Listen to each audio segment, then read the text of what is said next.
Good evening. Welcome to the 2019 Republican Mayoral Primary Debate. My name is Tony Stasiak. I'm the AP Government teacher here at Rochester High School.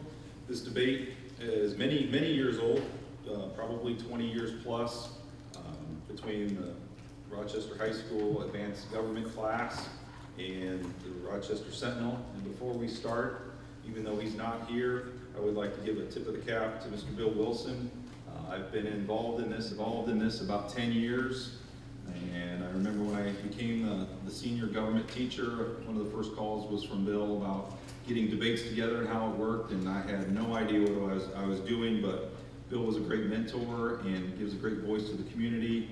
And it's a wonderful opportunity for not just the candidates, but the students. So if you would, please give me a round of applause for Bill Wilson.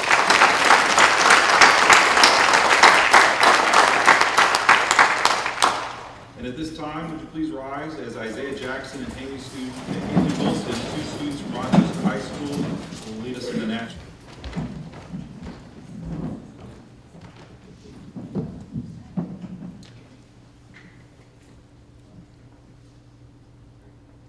Oh, say, can you still see by the dawn's early light what so proudly we hailed at the twilight's last gleaming, whose broad stripes and bright stars through the perilous fight o'er the ramparts we watched were so gallantly streaming, and the rocket's red glare, the bombs bursting in air, gave proof through the night that our land was still there. Oh, say does that star-spangled banner yet wave o'er the land of the free and the home of the brave?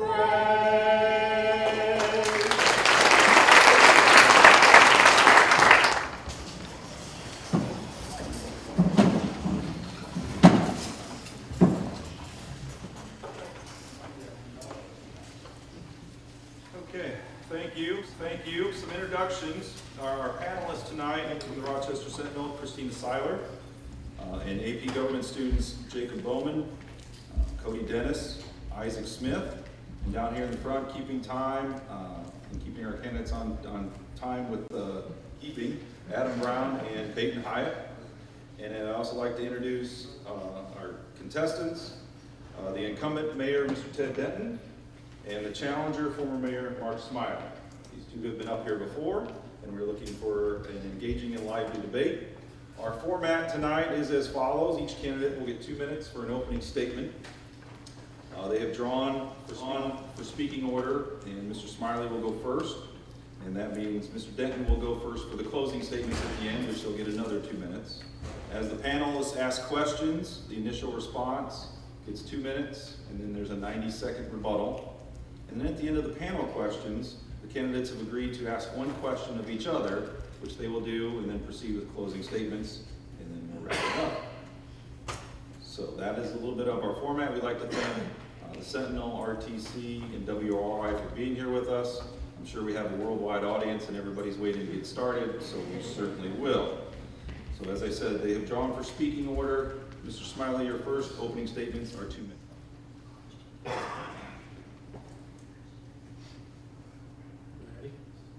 Okay. Good evening, and welcome everyone. Thank you for everyone involved in organizing this debate. I was raised in Rochester, Indiana, graduated here in Rochester High School. Then I went on to graduate from Indiana State University with a Bachelor of Science degree in Business Administration. My wife, Jane, and I have 5 children. We are proud of all the children who graduated from Rochester High School. And we have 2 little rambunctious grandsons. I have the experience to be your mayor. At the end of my tenure as mayor, I left over $9 million in the city's cash reserves for the next administration to work with. With my experience in my jobs and businesses over my career, I am very diversified in my background. I'm a dollar and cents type of businessman. We must be more responsible in our spending. Infrastructure is a large portion of the mayor's city budget, where I have hands-on knowledge with the water, the sewer, the street, and the park department. I work well with engineers, Indiana Department of Environmental Management, and the EPA. I will bring back the business approach for responsible spending. We need to bring more attention to our youth. I will have more unity between the city and the county as I did before. We need to bring back citywide recycling to reduce our garbage in the landfill and look out for our future generations. We need to pay more attention to our drug activity. I will work for you. On May 7th, vote for Mark Smiley and be part of the change. Stay at the city $1 million in cash reserves. There are no new faces up here today. Both of us have been here before. Both of us have been in the mayor's office before. We do have a difference of opinion on how the mayor's office should be run. Mark's was in for 8 years. I've been around for 3.5. 3.5 years, we've done things. We've added trees on South Main Street on both sides. We've installed sidewalks on 18th Street. We've completed Centennial Park. We fixed a 40-year flooding problem in front of First Federal. We replaced the water main on Monroe Street. We replaced and lined the sewer line on Monroe Street. We installed new curbing and sidewalks also on Monroe. We cleaned up and installed a new parking lot at Giretti's. New parking lot at Old Fire Station was redone and made upgraded to something to appreciate in our community. We upgraded the parking lot behind the medical building on 7th Street. We upgraded parking lots at the community building and across from Grace United Methodist. We replaced or added 230 traffic signs throughout our city. We replaced badly worn sewer lines on 7th Street, the connected main line coming from Manitowoc Heights. We replaced 560 street lights with LED lights. We upgraded the waste treatment plant to comply with IDEM requirements for phosphate removal. We started Mayor's Walks, which resulted in a 50-50 sidewalk program being implemented. We have received the Oakland Downtown Revitalization Grant for entrepreneurs downtown to revitalize buildings. We also received the NDOT Sidewalk Grant that we will be able to put sidewalks throughout portions of our city desperately need them. We have another NDOT grant, the Community Crossing Grant, that's allowed us to do the 4th Street project. We started the 4th Street project. We'll have it completed very soon. We have a new concrete bathroom that we installed out at City Park that also doubles as a tornado shelter. We have a new 18-hole disc golf course at City Park. We have upgraded our pavilion at City Park also, a multitude of items. Now time for our panel questions. First question, Isaac Smith. Good evening, and thank you once again for coming to this debate. My question to you is this. If you were to receive a $1 million grant for the city, what would you use it for? That's Isaac. We'd love to have a $1 million grant. Those don't come along very often. Unfortunately, grants aren't free money either. When you get a $1 million grant, you usually have a 20 or 25% matching that you have to do to receive that. But if I had $1 million that I could spend any way I wanted in the city, I would continue to move forward with our infrastructure upgrading. We have very, very old infrastructure in different parts of the city, as we found out when we got into the 4th Street project. We'd continue working in that manner so that everything is in a working order for you when you come along to lead the city. Mr. Smiley, rebuttal. What I would do if I got $1 million, I would relate to what we did when we built the Council of Aging Transpo Garage. We got $1 million there and we built that. That was an NDOT grant we got when I was in the administration of being the mayor. It's beautiful. If I got $1 million today, you know what I would do? I would be able to YMCA for our children. Because our children, we need to work with our children, and that's what I would do. I would get a YMCA started, and that's one of my goals as mayor, to get a YMCA here like the other cities surrounding us. They have got new YMCAs, and there are several cities around here within 30 miles that just got a YMCA. So that's what I would do with $1 million. I would look into it and build a YMCA for the children. Second question, Cody Dennis. Good evening. My first question deals with a topic that's very relevant today and that you've actually already mentioned. I feel as though it's safe to say the majority of people that have been affected by the 4th Street construction are very unhappy with how it's been dealt with. Do either of you have any comments on this topic, and is there anything you would change about how the situation was handled and just handled in general? Mr. Bond? That's a good question. When I was mayor, the 4th Street project had been in existence for over 20 years. Mayor Thompson had the work lined out with the engineers. Bowman, Bonar was the engineer. But at the time, you had to have 20% of the match to do the project. But the biggest thing that I see with that project is there was no collaboration with the county drainage board. The drainage board wanted the city to put in the storm sewer out to 25 and have wide connections, so if anybody added on to that storm sewer, when they build out there in that industrial park, they could drain right into that storm sewer. And in turn, that goes into Mill Creek. And the problem with what's going on now, the present mayor just put a judicial hold on the drainage board because he wanted to wait until after the election so we can have the maintenance done with the drainage board in the county. And in order to do that, you need to dig out the Minnow Creek or Mill Creek all the way to the river. And by doing that, you have to set up a maintenance fund. And it's the same thing when they did it 40 years ago when I was into real estate, that I had rentals that I had to have a Minnow Creek assessment on my property. And therefore, you pay for it over 20 years. And it'll be the same thing with the maintenance of the Mill Creek, is you have $15 a parcel, and that just takes care of the flooding. We have elderly people that live in Waterhaven, and that floods now. We're gonna add more water to it, and they're also disabled people. We have to sandbag that all now. When I was in my administration, we had to do that all the time. And there's a lift station down there that floods, so that's why you have to sandbag it. And there's also disabled people there. So that's what I would do. I would have worked more with the county with collaboration. Cody, there was some issues on 4th Street. I'm happy to say we have those resolved today. And as I mentioned, city council meeting, when that was brought up, I have to take that hit. I mean, I'm the guy who sits in the chair and wears the hat. I can't just stand up and take bows. When something happens that's not on the uptick, I have to take the hit. But I came from a world in the private sector where I spent several years as a quality assurance manager. And things happen, but it's what you do when things happen that test your mettle.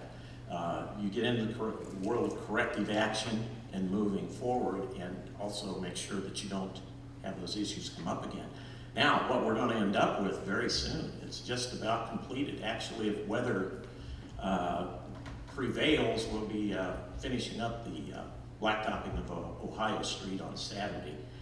And what we've done is we've taken a very old part of Rochester, which the plan had been on the shelf since 1997. 2 mayors didn't care to get into it because it was going to be really difficult. And what we've done is we've taken an old part of town and upgraded it and increased the value of properties over there immensely, including Mark Smiley's property. So, you're welcome, Mark. Comes from Jacob Bowman. Good evening. Good evening. Every other Tuesday, I have to drive up to Mishawaka to the Air Force Recruitment Center if I want to leave June 25th. And my question relates to the highway.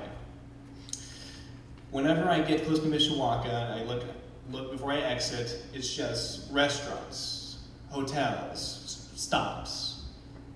And that's because Mishawaka and places up there have a huge advantage, like we do.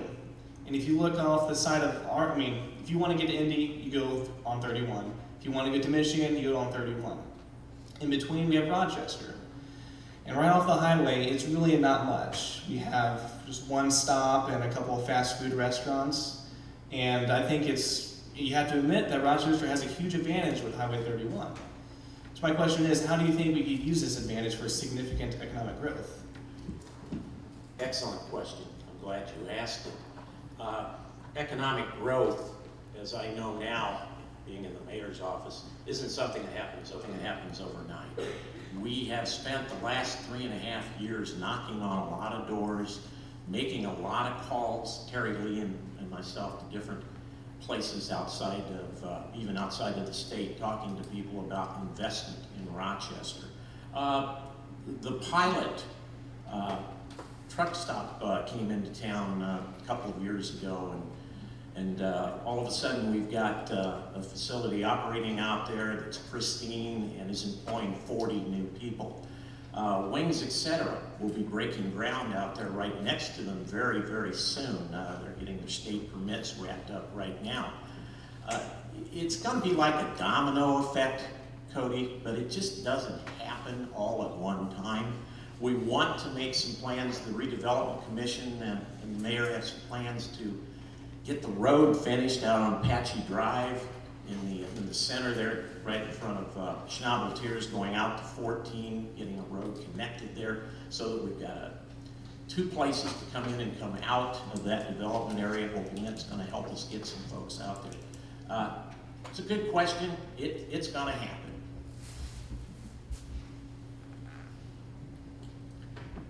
I'd like to elaborate on that also. I definitely feel the pain of not having restaurants here in Rochester. But we go back, when I was a little young man, that was all my grandfather's farm. And he sold that to a developer. And so the developer's been trying to get these, he's trying to make money and sell to pilot other projects. So it's just glad that we've got that opportunity. But when I was mayor, we had studies done to take the water and sewer across 31, and it was a feasibility study. And in order to get people to come, you've got to have water and sewer out there. You can privatize it with the private owners and the municipalities. Other cities have done this throughout Indiana. In order to do that, we don't have the money to go out and buy the property. But if we would have carried on what we started when I was mayor, and the administration now just let that drop, we could have had water and sewer out there with the extra cash reserves we had, because we got water and sewer right there to the Wendy's and the Burger King. All we have to do is carry it on out past the 31, because one of these days it's going to be unlimited access. And Governor Holcomb has said we are going to have unlimited access in the next several years, which might be 15 years away, but we've got a plan for the future. Next question from Christina Seiler. How would you describe relations between the City of Rochester and Fulton County? Have they improved or degraded over the last 4 years? Well, I will elaborate on that. When I was mayor, I got along really good with the county commissioners. I had meetings with the county commissioners.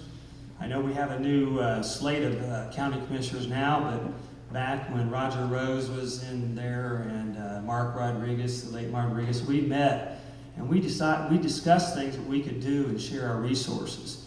Right now, the administration we have now is fighting pretty much with the county commissioners. They don't get along, and there's no reason not to get along, because we're one small county. We have to work together. The city has to work with the county in order to expand and have economic development.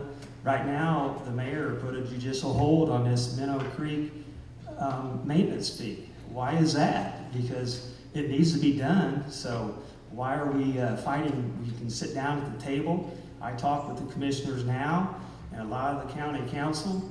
I work well with them, so we plan to get better relationships when I'm your mayor.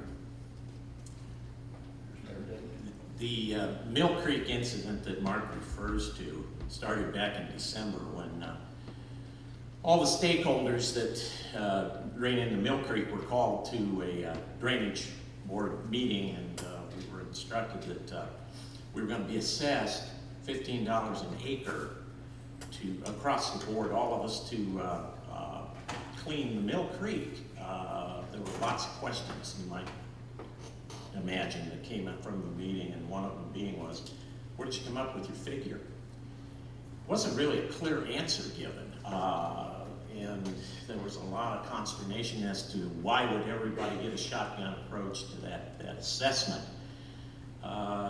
It was about 30 days before the surveyor was going to be leaving office, and Seth White, the newest surveyor, coming into office, and I suggested at the meeting they postpone any decision to do something like that till the new surveyor got his feet on the ground and could look at the thing academically, and maybe would have a different look on how things should be assessed, since it was a bit ambiguous. So the commissioners decided, no, that's not a bad idea. Okay, we'll do that. I did not go back to the next meeting that they had after Seth had gone into office, because I thought it would probably end up being new figure given to us. Well, it wasn't. It turned out to be, let's make a deal. They negotiated $4 an acre to farmers, $15 for the city. So that's why I changed it. Questions? Starting back off with Isaac Smith. So I'm part of this new generation of college students. We're all going to be leaving town soon, whether it be military or college. So I ask you this. How will you convince both my peers and myself to vote for you? Well, Isaac, if you're planning on coming back to Rochester, and I hope that you are, I would think you'd want to come back to a city that's progressive, moving forward, and things are getting done. Not a small rural community that is just sitting and nothing happening. I came into office talking about a new direction. I came into office talking about doing these things. I talked about that, by the way, if you go back and look at my writings a year ago in our Q&A session with the New Sentinel, which is on Facebook right now. I thought it was quite interesting. Everything I said for a vision for Rochester has happened. I've been true to my word. If you were interested in coming back and investing your treasures and talent back in your hometown, I think you'd be pleased if you voted for me and things had continued along in the new direction trail. When I became the mayor 12 years ago, in my first 2 terms, I thought I had the best little secret, Rochester, Indiana, and then I met 120 other mayors, and they all had the best little secret. So we all are proud of our cities, and to influence you why you should vote for me, a lot of it is you're the CEO of the city, and you manage the assets and the expenses. We try to promote properties and promote businesses that come here. I'm very blessed that I have 2 of my college graduates live here in Rochester, Indiana, which have good jobs. And my youngest one, he's in college, will graduate shortly. And I don't know if he'll come back here or not. But we'd also have to work with FedCo and try to have job retention with our businesses that are here now. And we all want economic growth. And in order to do that, we need to give tax abatements, which we've done in the past. And like downtown on the revitalization of the historical buildings, my idea there after these grants only last so long, that I want to give tax abatements to the business owners and the property owners when they fix up their property. And by doing this, it'll help bring jobs to Rochester. And, that's why we want to attract young people. Cody Dennis? As you both mentioned, and I'm sure everyone in the room is aware of, you both obviously have mayoral experience. Is there anything that you have done that you would do differently given the opportunity to be mayor once again? Why and how would you do it differently?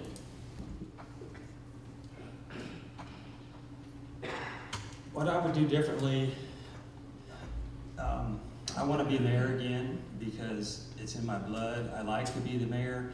I like to be your mayor. The water, sewer, and street, that's my life. That's my lifeblood. I've done it all my life. I can get on the backhoe, I can dig the hole, I can shoot the grade, I can talk to the contractors. Matter of fact, when they put a sewer down to Monroe Street on the project that was on the books, they caved my brand new sewer in. I was in the hole with the superintendent, raising the pipe up with him so it wouldn't backflow into my house, one of my rental properties. So the thing of it is, by being mayor, it's also being a business person, I could have listed all the jobs we did in 8 years. We built a new water tower, we paid off bonds, we refinanced bonds to get a better rate. When you do that, it makes your credit rating better. So we also, when I took office 12 years ago, our wastewater plant was not in compliance with the Indiana Department of Environmental Management. As you recall, my plant operator ended up going to prison over that. So that's a crisis there. You have to do it and work with the Indiana Department of Environmental Management in order for them not to come in and take over your water plant. With my background working with airback and vacuum sewer systems, I used to be with them as a sales manager, and when they put the sewer around the lake, I was the inspector when they put that sewer around the lake in 1986. I could get out there and I could take a valve out and I can fix it. I was a sales manager for them too. So all this comes together with my diverse background. And also I was in the insurance business for 20 years. And so we know that as well. We deal with insurance, we deal with medical insurance, we deal with property insurance. So therefore, with my diverse background, being mayor is one of the best jobs I've ever had. I love the job and I want it back. I think, Cody, we all bring talents to the City Hall. We all have strengths, we all have weaknesses, and if you're not giving yourself an appraisal once in a while to take a look at those weaknesses, you're probably not a very effective manager. And again, I go back to the fact that I was raised in the industrial world where we talked about corrective action a lot. What would I do differently? Well, I'll tell you, I think I would probably familiarize myself with the Indiana state codes more than I've been able to in 3.5 years. But it's been pretty hectic 3.5 years. We've not only had lots of things to get into and fix, but we've had a lot of personnel issues and things that were left for us to deal with and take care of. One thing I had to do right away was sit down and establish a rapport with our clerk treasurer. She's Democrat, Republican, and we established the first day that we needed to collaborate to do the things we needed to do to move Rochester forward. And that meant to have a good working relationship. I'm happy to say we have established that. And that's how you get these things done. I'm not a financial guru. The chief financial officer is the clerk treasurer is. And I rely on that a lot. And I stay within the parameters and guidelines that I'm told, and that's how we collectively move forward. David Bowman has our next question. Now, you two are running as Republicans. And I myself, I would consider myself Republican as well, but we're all different. So my question to you is, what does being Republican mean to you, and how would you espouse your values as mayor? Well, my family has always been a Republican. I've always been a Republican. What it means to me is good conservative values and thinking. There really isn't much of a liberal bone in my body. I'm very patriotic. I'm very thankful for the fact that I was born in a country called America. You gotta look at the news today and see what's happening in places all around the world, and then go into City Hall and look at some of the things I have to deal with and say, thank God I'm not in Venezuela, you know? It's something that we should wake up and be proud of who we are every day. And I thank you for your soon-to-be service in the Air Force. Thank you very much. And remember those good Republican values. I'm a Republican because I was bred that way with my father. He was a Republican, and we did have some Democrats. Some of my uncles were Democrats. The thing that I really admire is I had my father and 4 of the uncles went to World War II, and they all came back alive. And that was something that's in my blood as far as, giving back to the community. Also, being conservative, I've always worked for myself, and the biggest difference when you work for yourself, you spend your own money, and you don't have any money unless you pay all your bills, as my father said, and then you might have a profit at the end. Unlike people that's been in the corporate world, they're always spending other people's money. And the big difference with me is that I am very conservative, and you can probably ask my wife, I'm always complaining what she spends. But anyway, the thing about it, I'm a Republican, and I'm glad to be a Republican, and I don't have too many liberal values. Christina Seiler? The pavement on Main Street is falling apart. What do you propose to do about it, and when? I'll go back to my 8 years of being mayor. We put more asphalt in the city of Rochester than in history. When you talk to E&B, when we spent $400,000 a year, and some of the projects that my opponent has mentioned, the parking lot behind the Sentinel and Smith Sawyer Smith's there, that was all in the budget when I left office, and that was $400,000 to complete, so the money was there to do that. The Main Street project, we did some of that, but it needs to be upgraded, and that would be one on the priority list. You have to prioritize which streets need the most attention, but Main Street's the main drag down Rochester, so that would be one that I would put on the books, because when Mayor Thompson was here, he did the middle, and he didn't do the rest of the parking area.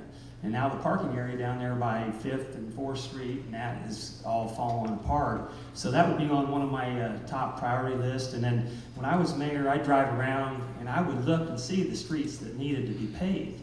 And that goes back to my own contracting experience.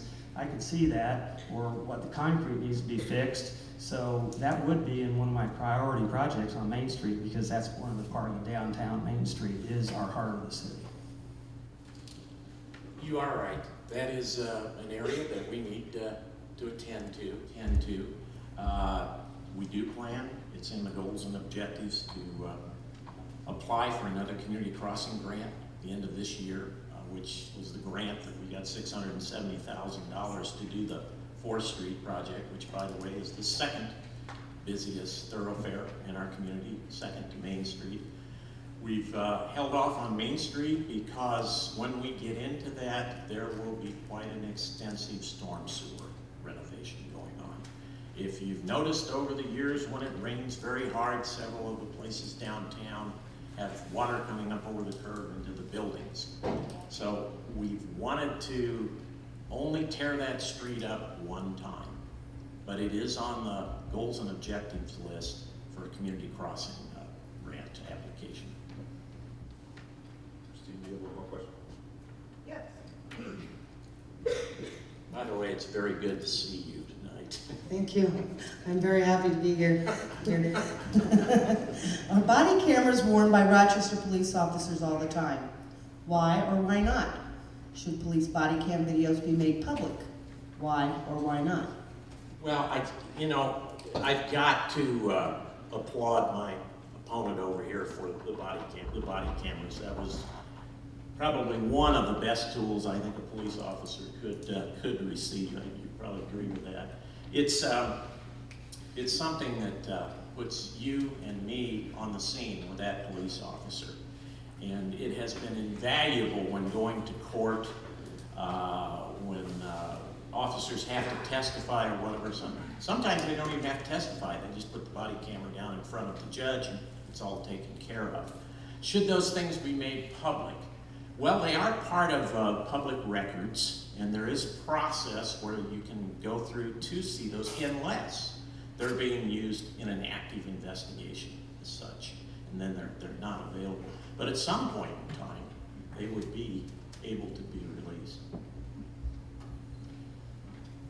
You know, I keep going back in the past because I was your mayor for 8 years, and networking with other mayors is what gave me the idea to bring body cameras into the city of Rochester. We were actually the first city in Indiana to have body cameras that I know of, because I knew 90-some mayors out of the 120, and we were on our second generation of body cameras by the time other cities started getting them. The thing that we did is that I would be out in public, because I'm a public person, and I would get hit up by somebody says, well, I got thrown in jail and I didn't do anything. So at that time, it was Police Chief Miller was the police chief in my administration. And I said, well, let's get body cameras and this will eliminate he said, she said. And so the first generation of body cameras, we got them as a lapel to wear on your chest here. But we found out that if an officer turns his head, they don't go with the head motion, so they wouldn't record it. So we ended up getting the body cameras to put on the eyeglasses, and they wear safety glasses if they didn't have reading glasses. So that way they were always on them, and we always have a car camera on as well. So they need to have them on, and that eliminates lawsuits. And one of the lawsuits was pending when I left the office, and it probably got dropped because with the cameras, it shows everything, and when you play it back, it eliminates a lot of he said, she said. Tony, I have one more question. I've heard talk tonight about the importance of the south area of town. The fact that we are the most prominent visible stop between Indianapolis and South Bend. I also know that if I drove into this community and had to drive in that plaza, my car would not like me very well if I didn't know to watch for crater potholes. What are you going to do about that? Because it's the talk of the town. Well, unfortunately, that's private property. Even the drive that goes to McDonald's is private property. The only way that you can solve that is go in there with taxpayers' money, and you can't do that because you can't use taxpayers' money for private property. You have to communicate with the business owners. First of all, as when I was mayor in McDonald's driveway, I would call the owners and say, I'm getting all these complaints, and we work this out, and you get some asphalt crew in there and patch it. That's what it has to be. The communication has to be with the owners of the shopping center. Because if it's out of sight, it's out of mind. But as people call me and ask me questions, I would always get back to them, or I would find an answer so they could have something that they could rely on when they have a problem. And that is a problem right now. And I would talk to Chuck Kumler. He's the person in charge of Kroger's down there, if you're talking about that parking lot. I haven't been over to see any potholes really in Walmart because they're pretty much the newer parking lot, so their parking lot probably looks pretty decent. But you are right. It's like you need a four-wheel drive vehicle to go through there. And I think you just have to communicate with the business owners to get them to fix it. He's correct, that is private property. And he's also correct. As mayor, when you have problems like that, you need to reach out to people. I spoke to Chuck Kumler last week. The schedule, and Chuck has done a great job. There's really a combination of 3 people who are involved, who are property owners over there. Chuck got together with the other 2, and they've collaborated on it, and within the next 30 days, the whole area will be milled down and repaved. So it's coming, but it took a little time for him to get the other 2 together on it. Okay, candidates would each like question of the other. Based on the rotation, you're up first. Okay, Mark, much has been said about bringing the curbside recycling back. When the Fulton County Solid Waste District stopped paying $1,700 a month per the memorandum of understanding that you entered into with them for the city to go ahead and do this chore after 3 other companies failed to be able to do it and survive. I came into office and came in on the tail end of this. You entered this agreement 1 month before the primary 4 years ago. And then I was saddled with it, and then the county took the $1,700 away. So now we no longer had that contribution to the overhead. You're talking about bringing it back. How would you do that? And where would the monies come from? Because the street department, just within the last year, the monies that finance the street department, the MVH fund out of the state, there's been some restrictions placed on what you can do with those monies. You have to use 50% of those funds only for street repairs and jobs of that nature. Doesn't leave much left for brush pickup, leaf pickup, and snow removal. So I'm not sure where you would get the monies to do curbside recycling. That's a good question, because as mayor, when I was there for 8 years, I cut expenses out of the budget. I cut $1 million out in the first 4 years. And you can cut items, line items. You look at the line items through the budget. The mayor presents the budget to the council, and the council approves the budget. Then it's up to the mayor to spend that money with his board of works. As mayor, I will look at a couple different ways that we can do this. NDOT just came out with grants for recycling projects. $1,000 to $250,000 is their grants. And I don't know if the mayor's aware of that, but I am. I would apply through the Indiana Department of Environmental Management to receive a grant for the project of recycling. And also, I would go back to what I did before. I will use community service workers that need to do community hours that have been in trouble with the law through Judge Lee's program, and that's free labor for the city. Some people say, well, you can't do that because the insurance will cost too much. Well, the liability is the same if you have a volunteer or if you have an employee.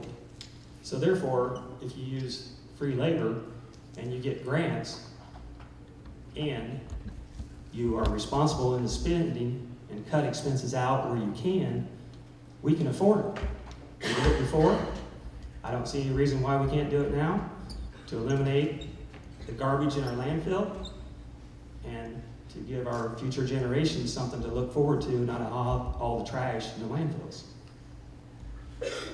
And besides that, people appreciate it when you can pick it up. Fair to rebut, 90 seconds. Yes, I was familiar with the NDOT grant, and as you know, as you mentioned before, grants are a one-time thing. Now, those grants also require a pretty good match. It's 50%, one of the largest matches for any of the grants they put out there.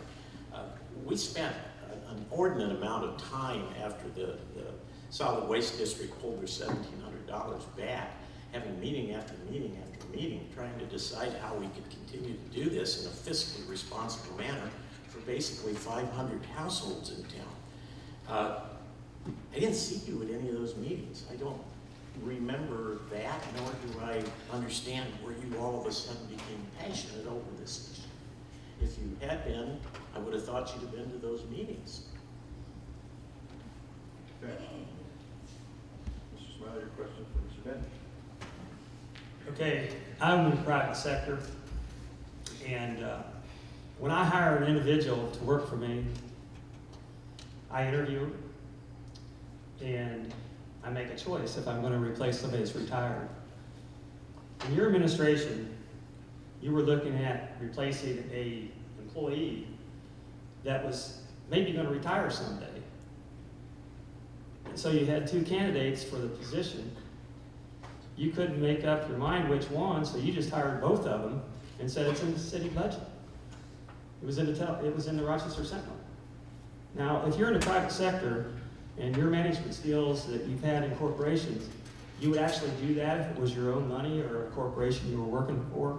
You would hire two people to sometime in the future have somebody that might retire. So you put two more people on the payroll, and the guy didn't retire, which he might someday, but that's like $150,000.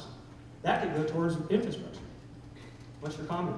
I beg your pardon, Mark, but I don't know what you're talking about. Could you be more specific? Yeah, firemen. Firemen? You've hired 3 additional firemen since I've been in office. That's true, and we've done it for scheduling purposes. We actually had a situation a year ago where we had 2 fire calls during the day, and then a third one came up out at one of the motels, and we had no one to respond to it. Chief Butler has been asking for a program where he could have the flexibility to have coverage 24/7, and we needed to bring those firemen on to do that.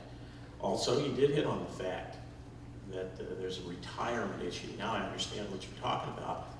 Half of our firemen are pushing 30 years of service and could retire at any time.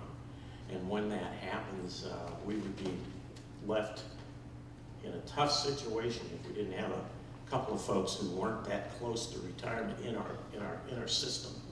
But it was really a scheduling issue that led to that. We had gotten pretty close to the bone, and public safety is first and foremost in our minds when taking care of the citizens of Rochester. And we've done it all by being not only public safety minded, but also we've been fiscally responsible. Everything that's been done in the last 3.5 years, not one nickel of Rochester city taxes have been raised. So we've been pretty consistent at what we're doing in keeping a fiscal responsibility. Mr. Smiley, well? Yeah, I'd like to rebuttal on that because we have like 20 to 30 volunteer firemen, and I'm a believer in first responders and also police and fire, don't get me wrong. But what I did when I was mayor, I had volunteers stay all night, and we paid them the volunteer wage, which was like $15 a night. They'd stay there, and they'd be there, and we had full coverage. And I don't know why the difference is now that you don't have full coverage, because we were doing it back then with 7 full-time firemen and about 20 to 30 it ranged volunteer firemen. So when you add those people in there right now, that's a lot of money, and I don't know how you can justify that when you're spending that type of money when you're looking at the future. These guys that are in the fire department aren't going to retire right now. They like their job, you know, and they work one day and they get off 2. And they will retire someday, but looking into the future, I don't have a crystal ball, but you also can only pay out so much money, and if you pay out in this department, then you're taking away from another department. So therefore, I don't agree with his management style on that. It's time for closing statements. These are 2 minutes in length for each candidate. And Mayor Denton will lead us off. And the closing statement's coming up now, Mayor Denton. Thank you.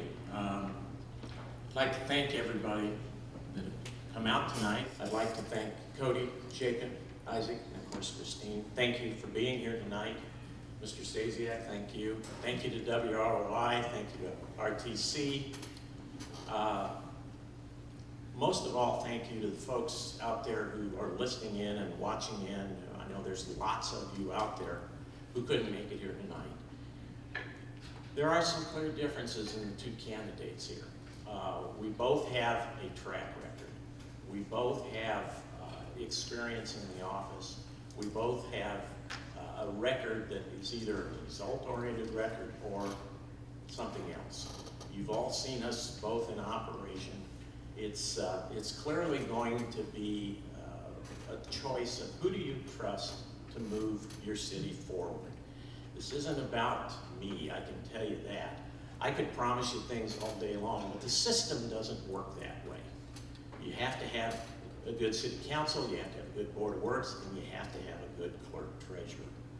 The mayor cannot do it all. He's not rowing the boat by himself. He's sitting up in the front going stroke, stroke, stroke, but he is not doing it himself. I knew that going in. I created unity at City Hall in regards to how we operated, and we want to continue that spirit and that feeling of moving forward. It's a positive, progressive, professional way of operating, and I appreciate your vote on May the 7th. Thank you. In closing, why do you need to vote for Mark Smiley? I'm your guy for mayor. As your mayor, I will strive on managing our city as I do in my own businesses. I will pay more attention to responsible spending. As mayor, I will have more unity between the city and the county council and the county commissioners. We will share costs where we can. There's a lot of places that the county and the city can share costs. We worked on that before with the county commissioners, but then it's changing to the guards, new commissioners, new mayor. I want to bring that back. Collaboration, county and the city. We're a small city and we're a small county. So I want to bring that back into Rochester. We can share costs. I will be bringing back citywide recycling. We can do that in different ways. We can bid it out, we can do it ourselves, we can get grants. There's no reason we can't do it. I want to bring a YMCA to Rochester, like our surrounding cities have done in different areas close by, within 30 miles. If they can do it, we should be able to do it. We need to install a splash pad in our city parks. I think that would be great for quality of life for our young people. And also, it attracts people to our parks. As your mayor, we will promote our downtown and keep our storefronts full and open for business. I want to implement tax abatements. I want to continue to upgrade our city sidewalks with our 30-year plan for American Disability Acts, which was implemented in my administration, and we want to continue to do that. So vote on May 7th for Mark Smiley. A few closing remarks and thank yous. First off, I'd like to thank the Rochester Community Schools Administration for allowing this to happen, allowing a great class like AP Government to take place. The RHS custodial staff and Lisa McMillan and Jason Lease and Katie Stewart for getting everything set up with sound and stage and everything that goes along with that. WROI, RTC, and the Sentinel for their coverage of this debate. I'd like to thank the panelists for our time and effort. Thank you, Christina, for jumping on board and excellent job with that. Thank you to my outstanding students. There's more of these outstanding young people. I don't have to go to work every day. I get to come to school. And just another example of why it's great to be a zebra just by these young people up here. I'd like to thank the candidates, regardless of how this election worked out. I appreciate your willingness to serve our community and all your efforts that goes in with that. And would you please, at this time, join me in a round of applause for the candidates.